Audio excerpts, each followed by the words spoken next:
This is the 864 podcast from Rob of the Green, providing you with some insights, ideas, and actionable takeaways in just 864 seconds, or 1% of your day, with the explicit goal of making you get a little better, even if it's just 1%. Here's your host, Rob O'Donoghue. Let's do this.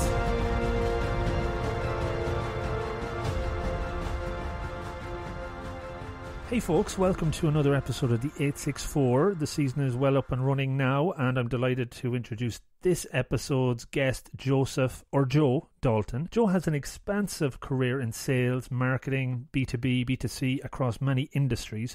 I was excited to get him onto the show because I really wanted to dig into his experience and wisdom on sales, marketing and mindset, pillars that he talks about on the podcast. He also does his own podcast called Breakthrough Branks on Dublin South FM 93.9 FM, which is released weekly on a Tuesday, and I'm delighted to share the chat with Joe right now. Please do hang on for 60 seconds after the chat with Joe to hear more about the 864, how you can follow me, how you can get in touch, how you can share with others, all that good stuff. There you go. Enjoy the podcast with Joseph Dalton. Hey folks, welcome to another episode of the 864 podcast, and I'm still getting used to saying that, but it's still all about being 1% better, and I'm more than delighted to introduce this week's guest, Joe Dalton. Joe, welcome to the show.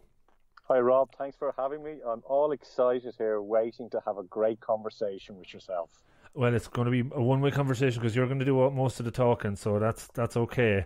I'm shy. I don't like talking. I know that. Well, look, we're under time constraints. We have only 864 seconds to do this in, and I want to get as much nuggets of wisdom from you over the next 40 and a half minutes, and mainly around the areas of sales and marketing. I think listeners certainly have interest in that and those areas, but before we get into that, I'd like to talk maybe a bit about your background, a bit about your career. I know you have a 30 plus year career, don't want to give your age away or anything like that, in a variety of different fields. When you think about all of that, is there one role or one time in your career that stands out as the most enjoyable or exciting? Yeah, well, I think for anybody is the career that they stand in their 20s. You know, that's the one that when you're working away, you could be making a lot of money, and then you have very little responsibilities as well. So for me, it was really my 20s and early 30s was a time in my life, and it was a time of life where we were living in a culture and we used to be nicknamed the Billionaires Boys Club, because at that time we were seriously making money in sales. Right. And was that something you always wanted to focus on? Was sales what you were always keen to develop a career into? Yeah, I realised, when I was about 14, 15, I was selling baked potatoes it was actually an expo in Dublin for one of my sister's companies. And I kind of went, my God, this is really a lot of fun.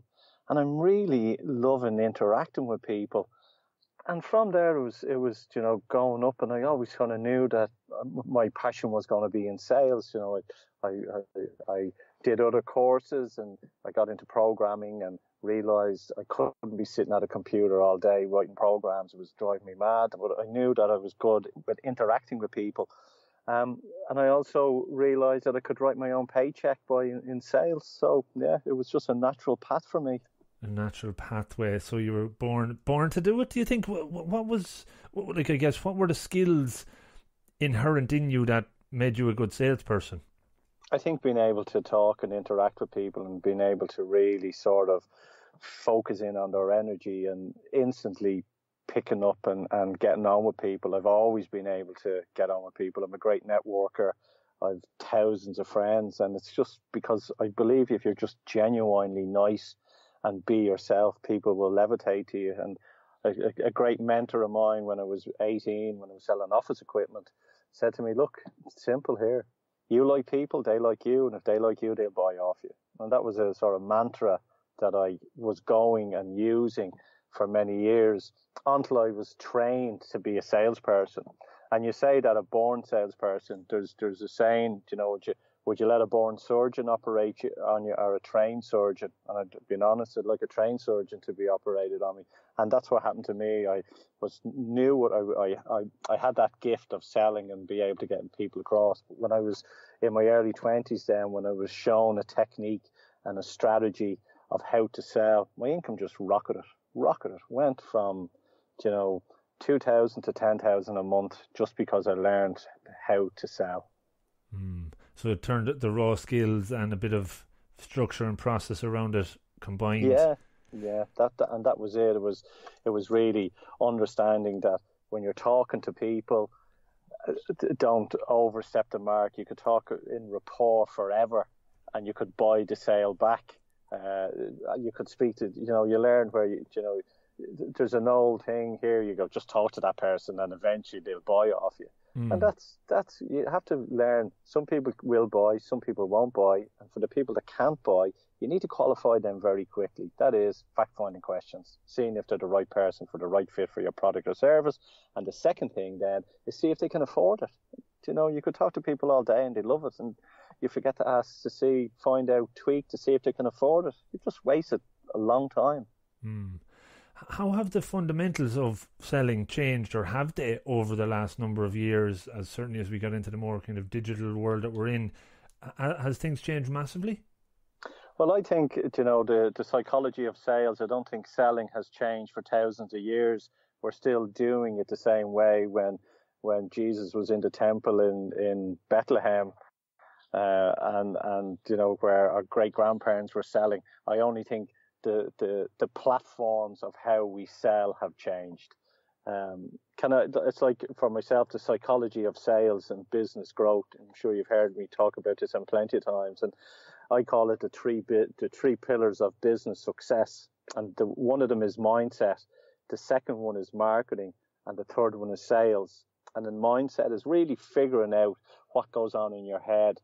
The negativity, am I good enough? The belief in yourself, belief that you can do it, getting up in that morning and knowing that you're the right person for the right job. And then getting into clarity, understanding the message that you're trying to do. Because there's a lot of businesses out there, Rob, that, they're trying to do stuff, but they're not really clear. They don't really define the direction of where they want to go. And it's getting that clarity. And when you get the clarity, it's amazing. And then it's taking the action.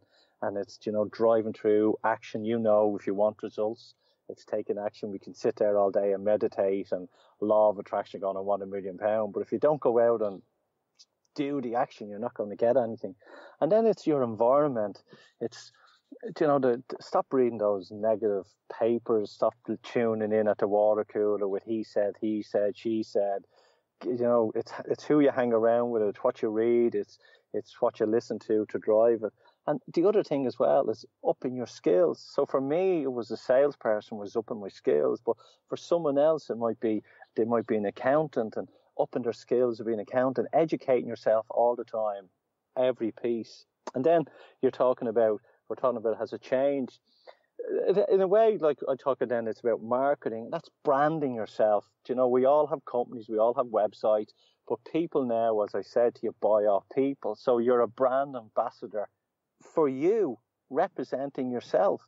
So you need to, we use LinkedIn, we use social media and other platforms. So it's really branding yourself, then figuring out, going back to clarity, what audience that you're trying to get through, that message that you're trying to get to the audience. Find the audience. Okay, I'm picking law firms, or I'm picking IT companies, or whoever it may be, and they're your audience. Then what message do you think that audience wants to find out? And there's ways of doing that. It's, your research. And then your platforms, again, is it LinkedIn? For me, it's LinkedIn, and I'm bashing around with Twitter. Facebook, I'm not really at the moment, because I've about 12,000 fans on Facebook. But Facebook, it's B2C, and there's other people love it. For me, I'm more B2B. And then it's consistency. I do podcasts every week. I push them out, and I'm always posting blogs up or something. You have to keep doing that, because if you don't, and you take your foot off the pedal, you're dead. You're dead. People forget about you. It's and that's the important of it. Don't expect someone to post something out once a week and go, no one's communicating with me, no one's talking to me. You have to keep pushing out. And remember, Not every person will see all your posts. So it doesn't matter if you're posting out 4 times a day or 20 times a week, because the people with the algorithms and all the software, they'll only probably see maybe 3 or 4 of them. And then getting into the sales, what I learned, Rob, with the sales was there was the 5 steps, and we call that the 5 C's, and that's contacting, building rapport, but not going beyond. It's then you're talking about categorizing. That's the fact-finding questions, asking them, the information on your product or service to know, are they the person? And then it's getting into convincing, turning there that you know that they need something, they want something, and it's yours. As a salesperson, it's getting to turn their wants into the needs. So they need it, whatever you're trying to sell. And then it's closing, fact-finding. It's closing is testing the temperature to see if that person is ready to buy, watching the body language. Like I've seen it, and this is, I love this, Rob, where I have known that people are ready to buy before they've even bought, by the body language and the tonality and what they're saying. And then the next step as well then is completing. We all close deals and we go, great. But the guy mightn't be buying for a month or, starting a month down the road. Anything can happen between now and then. So there's a process of making sure you keep in touch with him, relative information. Always give a reason to call someone. Don't just call for them. And all these together, as I say, is the 3 pillars of business success. And that's how it's changed. We realize now, our mind, we need to be a brand ambassador. Every salesperson needs to think like a CEO, and then the sales process to get you across the line. So there's a long-winded answer to your question. It's a great answer, though. It gives a hell of a lot of points to listen back to and write some structure down to, but it ties it all together really, really good, Joe. Yeah, and I speak about this in my keynote speeches as well. But in each, like I've given you the 3 pillars, and each one of them there's 5 elements, and then I delve into those 5 elements as well. And we are all different. People will buy off me because they get me and they understand me, and people will not buy off me because they don't get me and don't understand me. And there's people that will buy off you. As I say, there's 25% out there that people love you, and the 75% either don't get you or hate you. Who cares? If you're loyal, if you have integrity, and really believe in what you're doing, and you're there to help people, you will succeed. Very good. I like it. So I'm going to just switch gears a little bit to the podcast that you do yourself, Breakthrough Branks, which is out every week on Dublin FM and Dublin South FM, and also on a podcast. You've given a lot of advice here on this show already. What's the best standout piece of advice you've heard from the guests you've had on? Because it is a show where they give advice as well, really. Yeah, I think the best advice that I've gotten, that they all think I'm deadly. You knew that though already. I knew that. The one thing that I've interviewed now probably maybe 60, 70 guests on the show. In my career, I've interviewed a lot more on that. What is the one thing that the one piece of information I'm getting from it, or the one piece of advice that I've received from the whole lot? Which would you like answered? Well, we have about 2 minutes left, so you can tell me which one you want to. Which one comes up strongest for you? The one that keeps up that we're all doing the same thing, that everyone is trying to achieve greatness, and we are all just normal human beings. None of us are better than others. We all go to sleep at night. We all wake up in the morning, and we all believe that we can be successful. And that's what it is. I've spoke to authors, business leaders and mentors from all over the globe.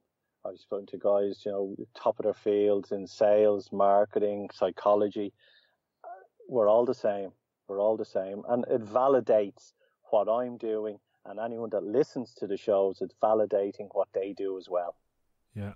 That's the real key piece, I think, is that sometimes we get carried away with looking at other people that are successful and thinking, oh, that can never be me, and that's just something that those people get. But I think it's important to know that they're just normal as well. And it's normal. They just, do I believe in luck? No. Do I believe in hard graft? Yes. Do I believe that you have to, in the beginning of any business, work your ass off? Yes. When you're 2, 3 years, 4 years in, take your foot off the gas because it's streaming. Have I spoke to every business leader out there that all of them tell me in the first 2, 3 years, Christ, it was hard. It wasn't an easy street. Yes, did they have sleepless nights? Yes. Did some of them nearly get divorced? Yes. Was it worth it? Yes, because where they are now. Being a business, as I always say, if running your own business was easy, we'd have no employees and everybody would be self-employed.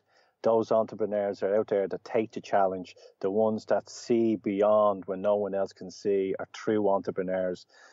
And if it's not working, you're doing something wrong, change the sales, but you'll get there eventually. Joe, we've gone over just a little bit and I'm going to be strict on time. I normally do ask questions, just random ones at the end. So I'll just do one quick one. A number between 1 and 100. 13. Unlucky for some. Oh, so tell me about a story when you made a big mistake or a big learning that you got out of it. So this is going to be probably a short... How can you do that in about 30 seconds? I make big mistakes every day and I learn from them every day. It's an ongoing thing, so... It's an ongoing thing. I think in 30 seconds, I'd have to say, you never stop learning. You will always make mistakes. Here's one for you. Make a decision. Because if you don't make a decision, nothing will happen. Yeah. You make the decision, and it might be the wrong decision, but at least you've made that decision. I like it. I agree. I concur. Joe, we're up against it, so just quick shout out about how folks can follow you, get in touch, listen to the show. Yeah, they can follow me on Joseph Dalton, Ireland, UK, USA on LinkedIn. That's Joseph Dalton.